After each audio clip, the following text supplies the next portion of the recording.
so much. How I just needed someone who cared. Someone or a sign that could show me that my existence was not in vain, but that I was supposed to be here. That my gifts were of value than just for that moment.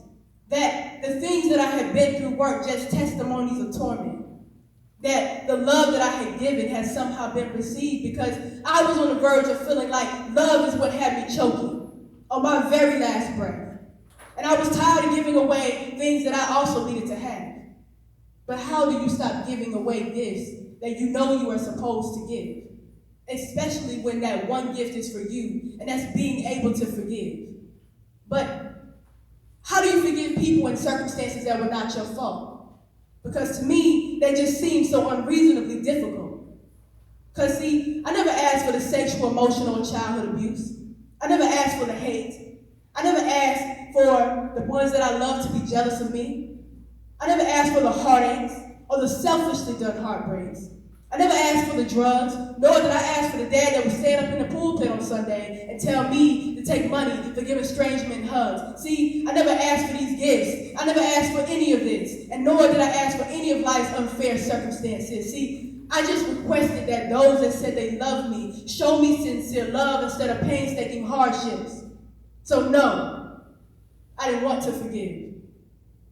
I wanted them to relive everything that I was made to feel. Because see, I was in an unimaginable state of pain that I felt God himself could not rid me of this stain until I let go. Until I was bluntly honest. Until I made up my mind, somehow decided that forgiveness was for me.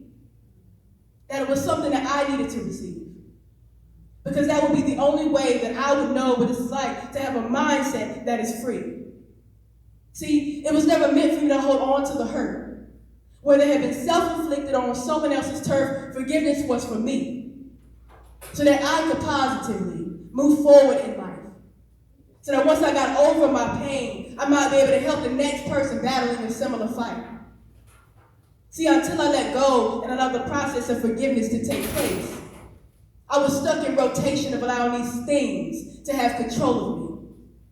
But once I learned to forgive, much quicker now than then, I learned an elevated level of peace, an unexplainable calmness. And that is something that you only get when you decide to receive the gift of forgiveness. Otherwise, you'll spend a lifetime battling your demons.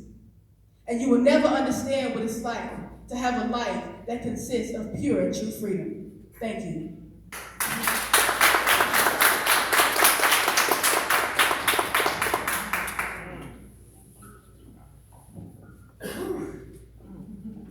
I like that one. That hit home. Yeah. That hit home. So that's one of the things I'm struggling in, to have, no matter how hurtful it is, and my sister is too. You have to forgive the person that took the most dearest thing in your life, your baby. And the reality of one day, we're gonna have to forgive that person that shot our babies and that took them. And that's hard. That's a struggle. And I don't know. I need a minute on that. It's all right. But I say I'm working through the process. We'll work. I don't know. It's a work in progress, but we're gonna try to get through this as quick as possible. I'm gonna have we got Mark to come up and Kevin, but I do want to bring my mom up real quick. Shimona. She also lost her baby in this community, and I want her to share a little bit about it. And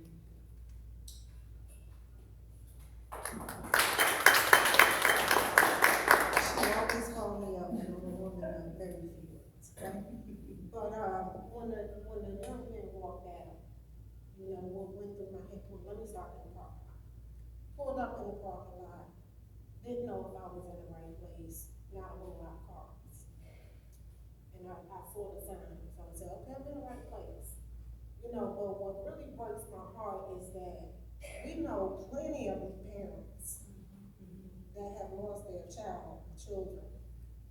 And I always say, like, if we don't get out and tell our story, you know, if we don't get out and tell our story and support each other, like, how can we expect for everybody else to have all these answers for us, you know?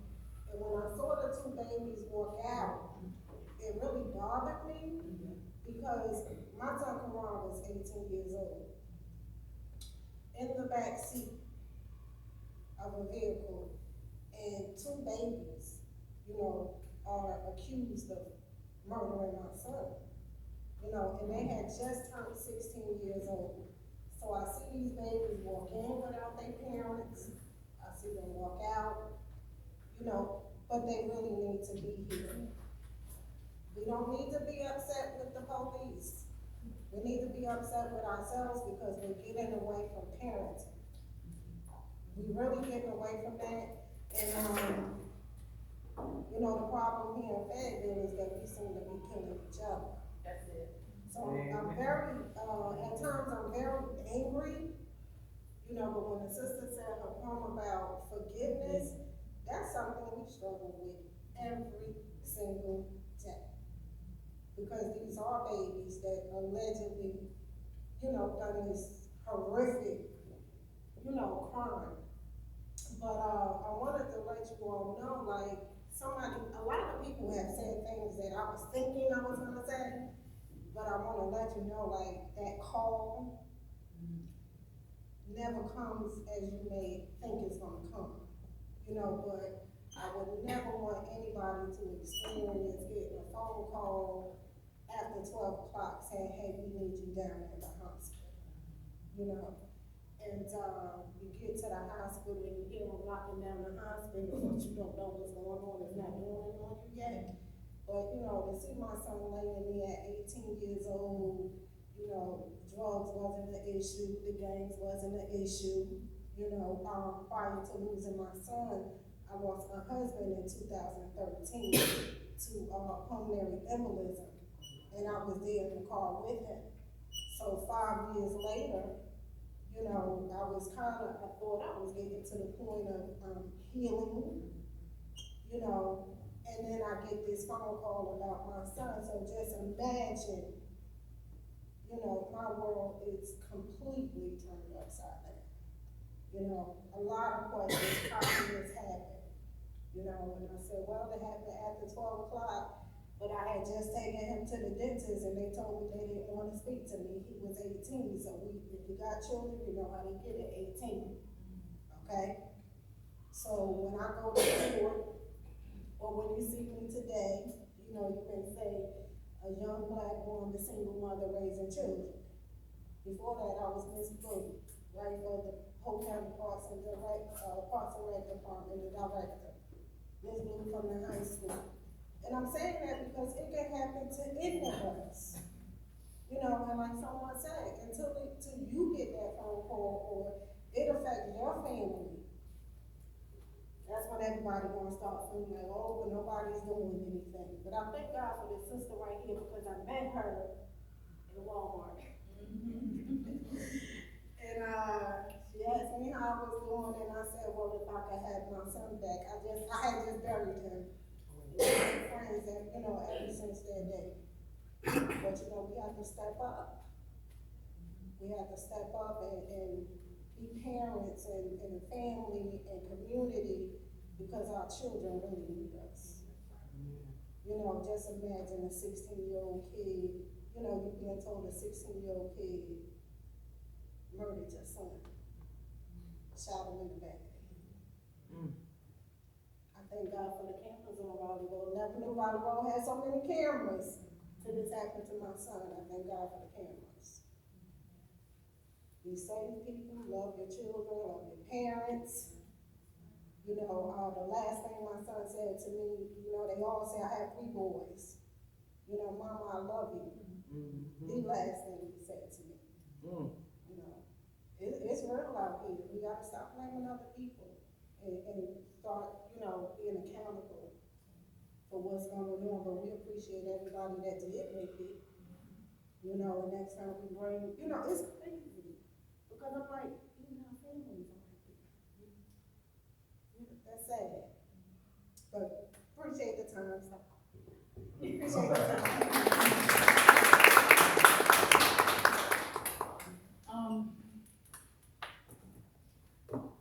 Well, I'm thankful for that Sunday, and the same thing happened to me that Sunday before he was murdered that Monday. That was one of the last things Tom said to me.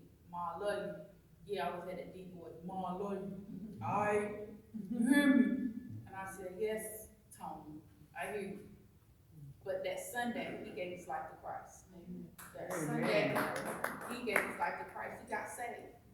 So I hold on to that because not all of us, even us as adults, had that opportunity to get ourselves together before God called us home. Or something happened, tragic or death or any type of way. But I thank God for giving him the opportunity to give his life to Christ. And he didn't lose himself here. He didn't lose, he actually won. Because he made it. And I'm trying my best and I'm fighting every day to get there, but he made it. So I'm blessed of that. And we're gonna move on because we don't want to keep this the event drawn out. So we're gonna call Mark Sweezy. How y'all doing? Good evening.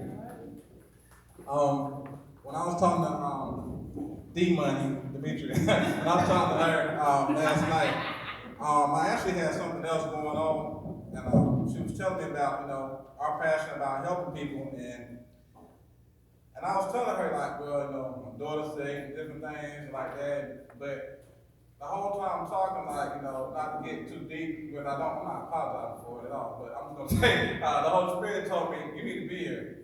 So, I counseled. I didn't even want to give her a bunch of excuses like stuff I already had to do, because I knew I needed to be here.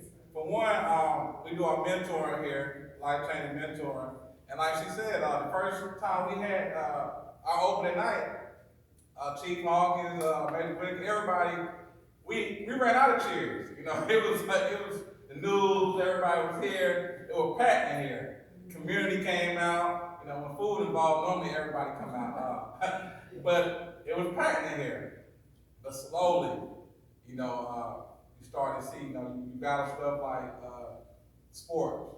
And just like we talked about earlier, if it was like something dealing with somebody with sports, anything with sports, the parents bring the kids. But when we fight and doing something positive, we know that can impact the community. A lot of times we fight those things.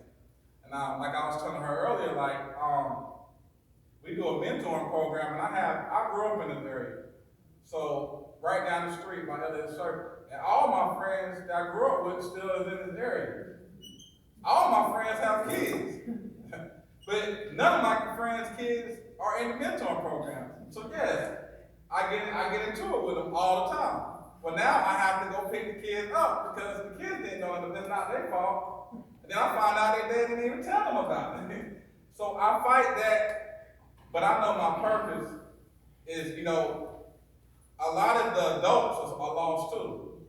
So it's kind of hard telling the adults to do this and do that when everything is generational, when everybody in your whole house smoke crack, everybody in your whole household dope, everybody else. So it's like you have to teach everybody. That's why we need everybody here, because we asking some of the fellas to be fathers when they never had a father.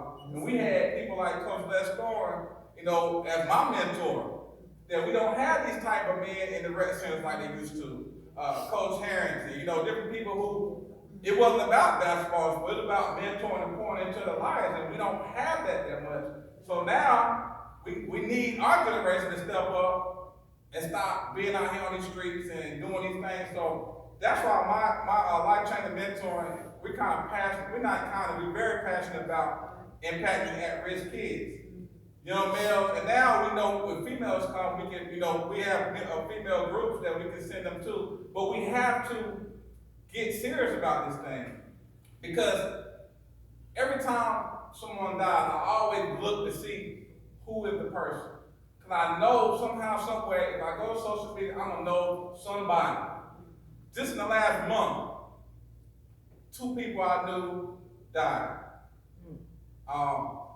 my boy Red, Marcus. I was at the funeral, I was at the candlelight vigil, and I had to pray and do a couple of things. And the photographer for ABC 11 was talking, and he was saying, man, it's crazy. And I said, you know what bothers me? They keep putting murder suspect instead of the boy's name.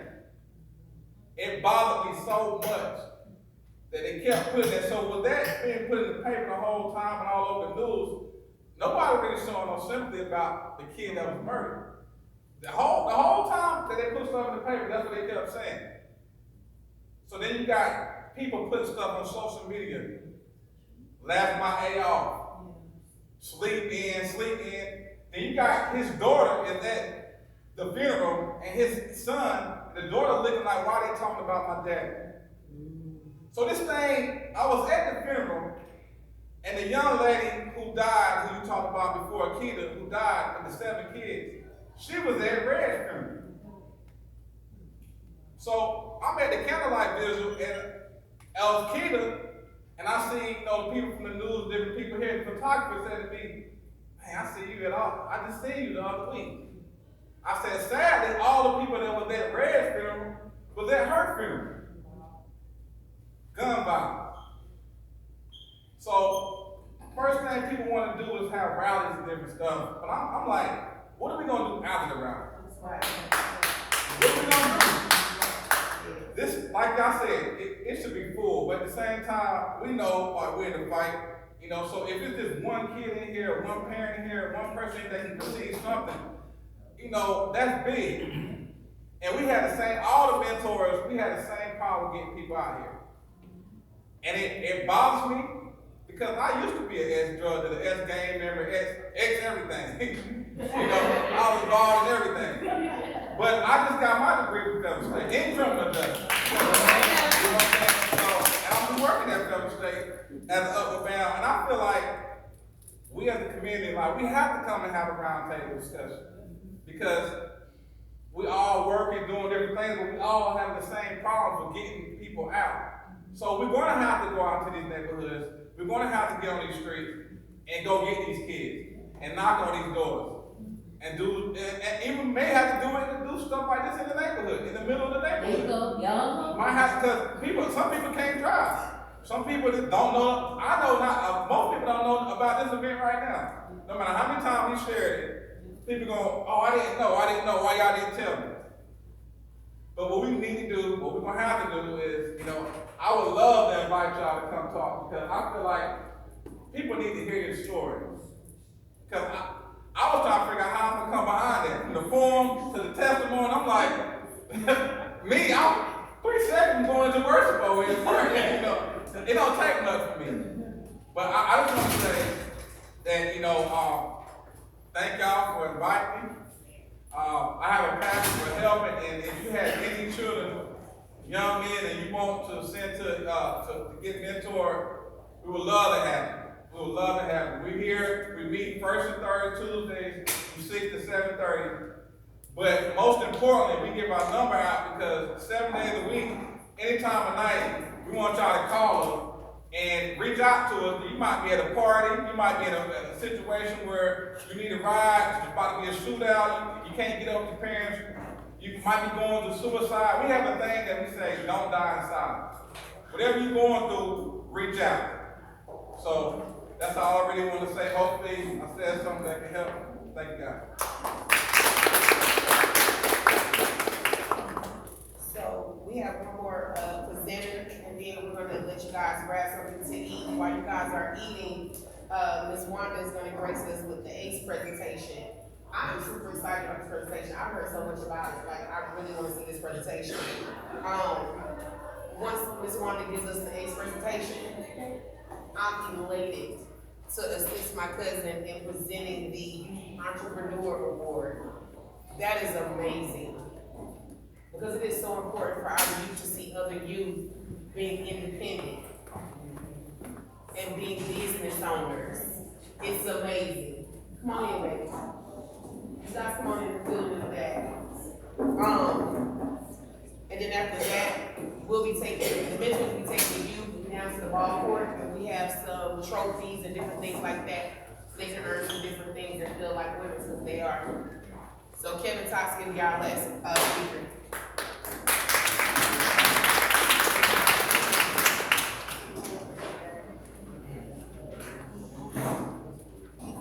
What's up, everybody? How y'all doing? First, I want to thank all y'all for coming.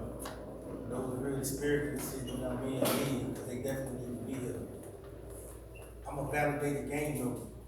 I didn't manifest that truth to glorify that negativity. I just want you to know what's in front of you. January 25th, 2019, I came home from prison. I did 26 years. Decisions. I was a 16-year-old child that took somebody's life. As a result of that, today, it's hard for me to get a job. I'm doing all the right things. I'm not clicked up in the streets trying to perpetuate my criminal lifestyle. I'm a man. I'm a father. I'm a grandfather. Decisions. Sometimes in life, we underestimate our decisions and the consequences that they create. In the spirit of fun and games, we don't think things through. In the spirit of losing control of ourselves and letting our anger take control of us, we do things and we don't think things through. Can you imagine being 16 years old, taking another person's life? See, I thought I was ready for the streets. I put the streets before everything. I did the one thing my mama told me not to do. Take something I can't get it back. If you pick up a gun and you take somebody's life, ain't no coming back from that. I applied for a job at San Phone, and the lady pretty much said, because they denied me the job because of my background. But the lady said I didn't get the job because I had a criminal record, because they hired people with criminal record. I didn't get the job because they feared my choice. I killed somebody. And in their mindset, in today's era, disgruntled employees get fired and they come back and they shoot up the place. So that's what they were afraid of. They don't care about the changes that I made, the man I have become. As I stated, I'm a validated gang member, but I ain't clicked up running with the wrong crowd. I like being in places like here to make a difference.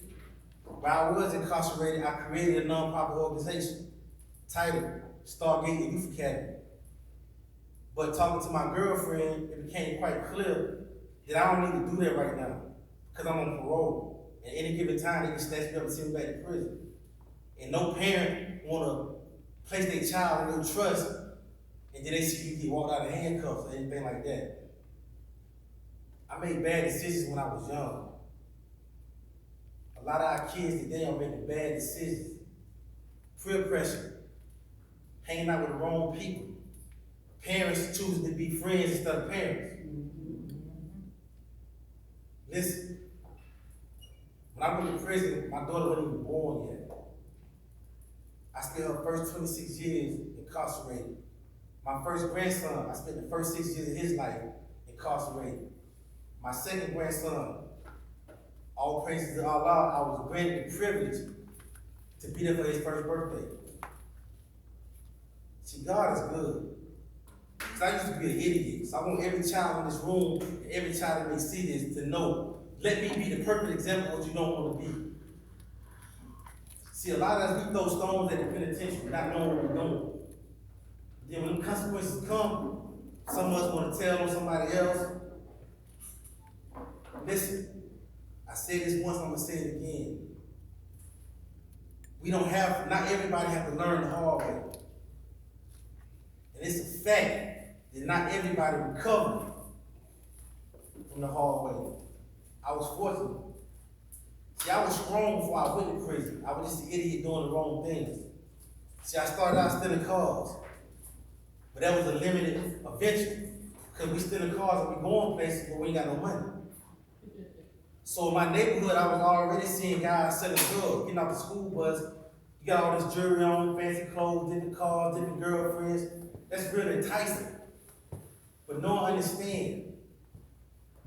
The consequences is real. The consequences are infinite. Because as I said, this happened in 1992. Here we are in 2019. I committed that crime when I was 16. I went to prison when I was 17. I came home when I was 43. I wasted my whole entire life by how I make bad decisions. So for all you young people in this room, listen to your parents. Yeah, they may yell at you, they may pop you, but they doing it out of love. We gotta be smart, we gotta be grateful. Because everybody in this room is clear that we woke up this morning. That's a blessing all by itself. Because a lot of people didn't wake up this morning. And you have a lot of people that's being blessed with life, they taking it for granted. Like the brother said, and I said it the last time I was on their podcast, stop listening to these rappers. These men and women ain't doing this stuff they talking about.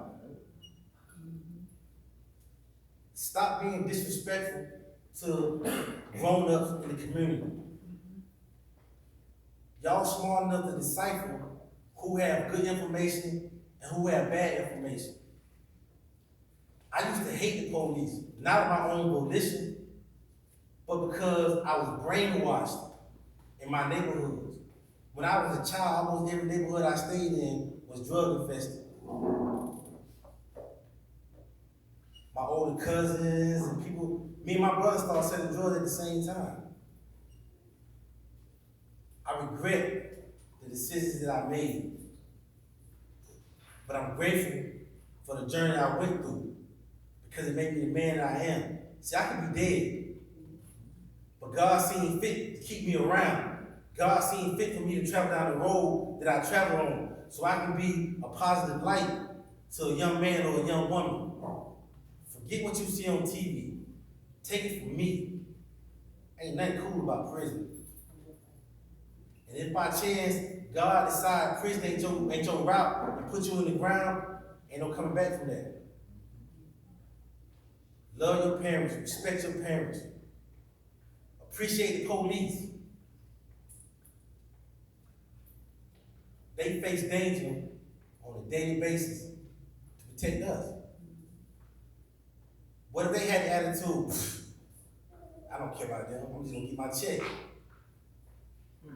Some of us we're not mentally equipped to go investigate and do the things that they do. I was telling my girlfriend, my mindset used to be, I don't care about the police. If somebody takes something from me, I'm gonna go handle that. I'm gonna police my own affairs. You gotta change the way we think. When I was a child, I never been a dummy. I just went to school and cut up and chased girls, but I never was a dummy. But I read a quote when I was young, and that quote said, if you want to hide something from a black man, put it in the book. I promise you, that one quote changed my life, because I love to read. I stay reading. Sometimes me and my girlfriend, my other family, we bump heads, because I read a lot and I want to share with them. But it's a process. But listen, man, I'm glad y'all came out. I hope it's something that was said today that'll affect you in a positive manner, that'll change your life. Change your thoughts, change your life. Thank you.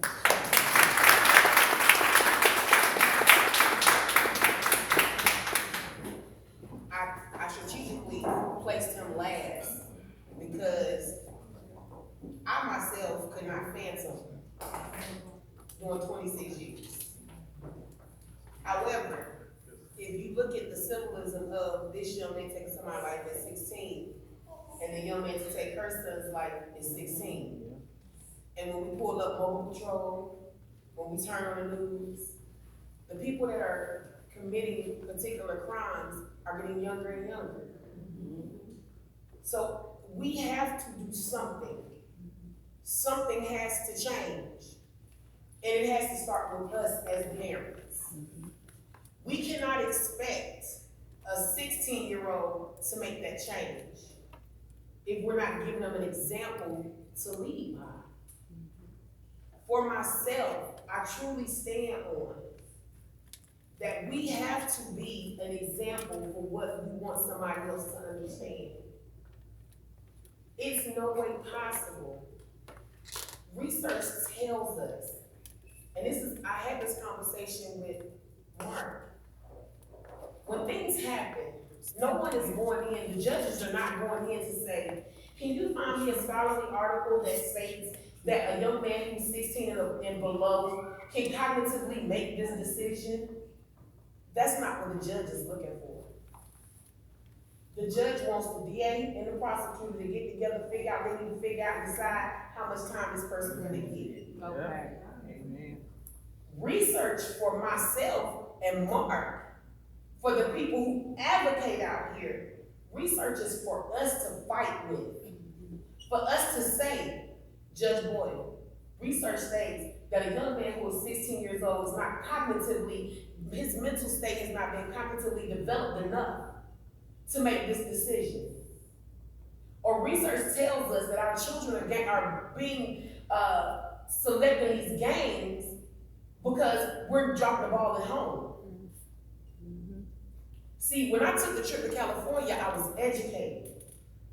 I met a young lady who goes to college up there, and she educated me about true games.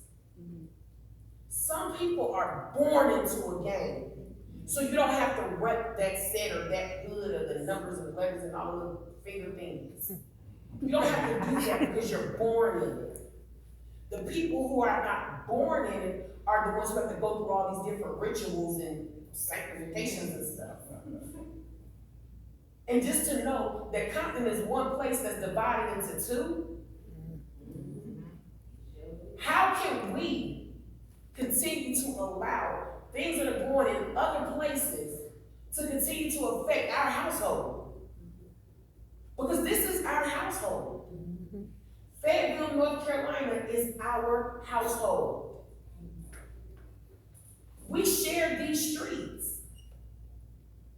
If I'm not safe and I don't feel safe and I want my daughter to be safe and I want your daughter and your sons to be safe, I told you, I grew up in the same thing. So I have to recondition myself when I'm teaching my child. My mama said somebody hit you, you hit them back. That's what my mama told me. But now I'm trying to tell my daughter, listen, sticks and stones can break your bones. It don't matter what they say. How many parents used to say, I don't matter what they say about me, they don't know me. But you're ready to fight when they say your mama. But guess what the difference is now? They're not fighting. They're not fighting. Social media is out of control. Instagram is out of control. If you can see some of the things these kids are putting on these platforms, I don't even know some of it. So we have to sit up and do something collectively as a whole to save our youth. So that means parents have to be accountable. Yeah, a lot of people may not like these podcasts today. They might not like these live streams today. Because one thing I'm a firm believer of, when the truth hurts, it hurts. And if I stepped on your foot, take your shoe off and put some salve or something on it. Because I'm okay with that. And I tell my friends that all the time, I'm not in this for popularity. You don't have to like me. But if I save your child, you'll love me. So we're gonna eat while I get Josiah together, because I'm so super excited. You know, she's a little rapper, she be doing her thing. Like if y'all haven't seen her, she can tell y'all how to follow her. So we're gonna eat while Miss Wanda get her presentation set up. Hold on, right quick. She took her heels off, it's my fault. Right quick before we do that, I want to do the entrepreneurship award real quick before we do that. So I need you, and I am going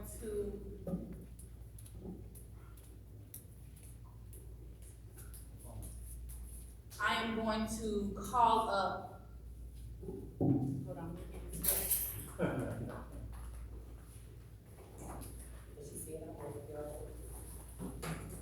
First, I'm going to call up how we do the drum roll? Can we do the drum roll? Because I don't want to. We're going to call up Micaiah McNeil.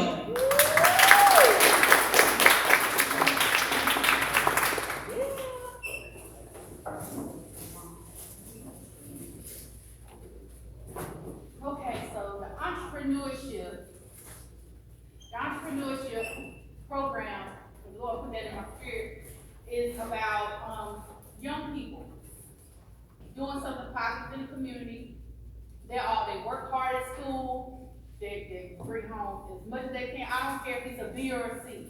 You know, sometimes we put pressure on them saying, if you don't bring straight A's, you're not doing nothing. If you don't bring A's and B's home, you're not doing nothing.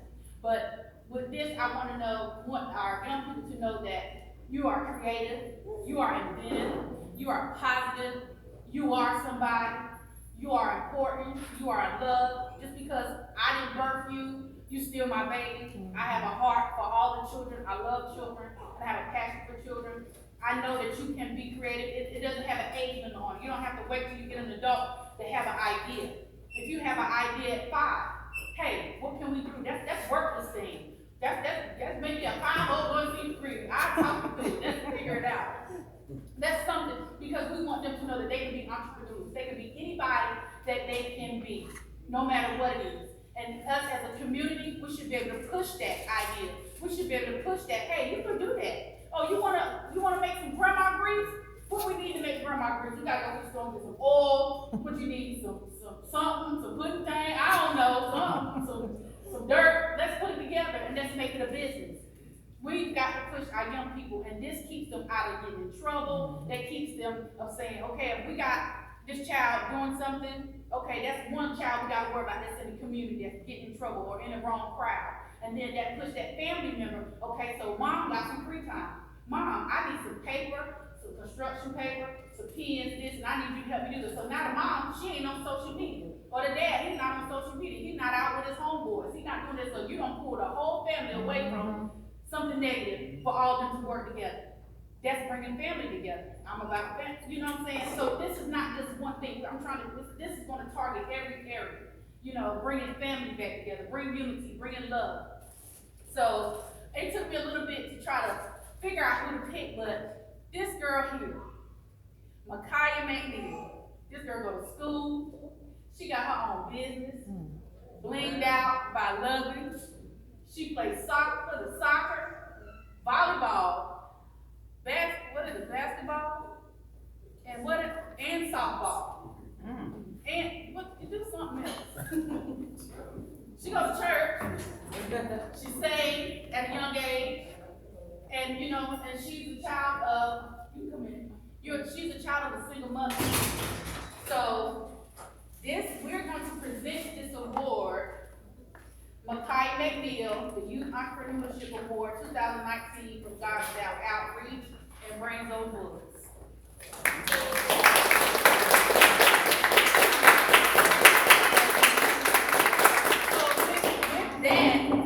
With doing that, we also help with business marketing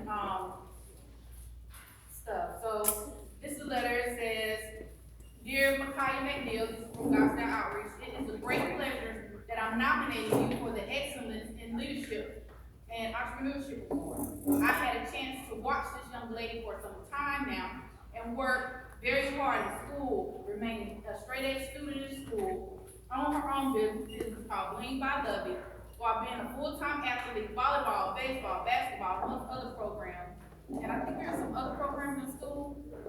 What else you do? Okay. See, just do everything. She is motivated and always striving for the best and the highest potential. Micaiah is always an outstanding young lady. I'm honored to have met this smart and creative young lady, and worked with her as well. She has done big and small projects successfully and impressed our organization with her talents.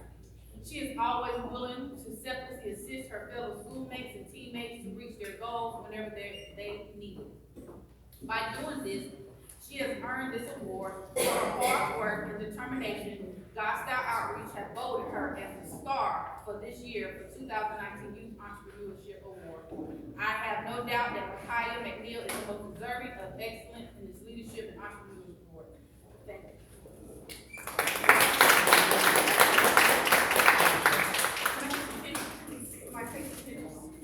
And we also got her some business cards. So anybody needs some business cards, she have her own business cards. We got her, this goes on her decal to go on the car. She got her own car, so it goes on her mama's car. So to advertise her business.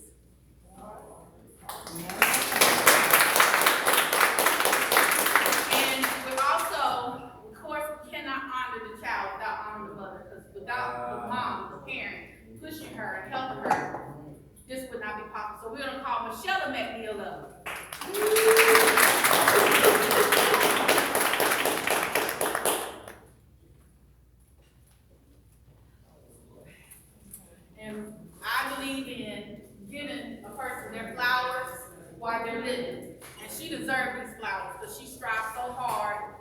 She strives so hard of she's the one that carries her to the games and dropping her off and coming to church and working extra hours and doing everything by herself. And she drags in, she gets so tired, but she dropping off at this event and that event and this. And trying to work in just this past week or two, she was in a car accident coming home from work. And thank God for her life, God keeping her, but that's her showing she had to go to work at night just to make sure her and her family have what they need. And this is award, Certificate of Appreciation awarded to Michelle McNeil. We're honoring you for your awesomeness and being an outstanding parent and a hard-working single mother. Hold up and hold on. From R. McNeil, Demetri Murphy, Brains on Bullets. And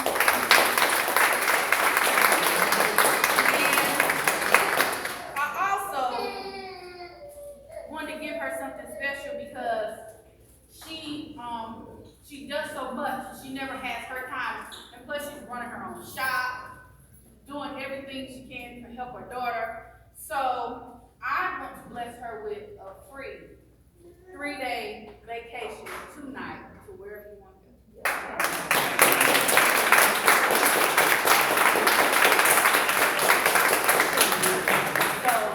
So we got babysitters in the house. She takes no kids, we ain't taking no phones. So for DOB, this is what we mean by parents stepping up. We cannot expect our children to grow up to excellence without excellent leadership at home. We can't expect our children to do what this young lady is doing if they're not seeing this and being pushed. One thing about our community is we have to learn to start teaching our children how to have things besides debt, Jordans, and Chargers. Because this is what they see. So I was elated when Art said, let's do this. And I could not wait to meet this young lady. And to the point, I'm like, yo, I already got 2020 nominees ready. Because this is what they need to see. Yeah. This don't make you lame. This don't make you weak. This gonna make her a millionaire somewhere down the road. And don't forget us, because I want to do that trip. So I'm so happy for you, sweetheart, and I wish you all the best endeavors in your business. Okay? So you guys, we got some hand sanitizer back here, so you guys can eat while Miss Wesley is setting up her presentation.